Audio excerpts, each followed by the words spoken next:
आया एक बंदा घर दाखिल होया, उन्हें बिस्मिल्लाह नहीं पढ़ी। खाना अगे आ गया, उन्हें बिस्मिल्लाह नहीं पढ़ी। खाना खाने तो बाद दुआ नहीं पढ़ी। शैतान चेलियां नूं पता की कहंदा है, आ जाओ अज रात दा स्टे भी इत्थे वे ते अज रात दा खाना भी इत्थे वे।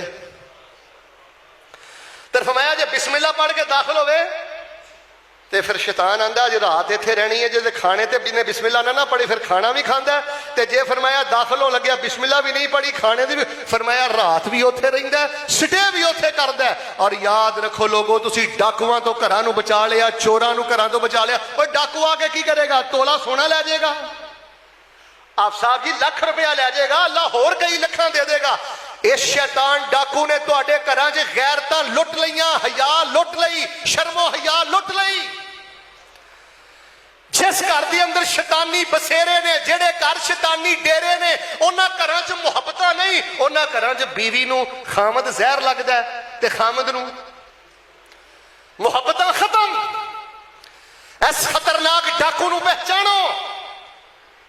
आ जिहड़ी नौसत है ना, बेबरकती है, इहदी वजह सलाम नहीं, घर के अंदर दुआवां दा एहतमाम नहीं।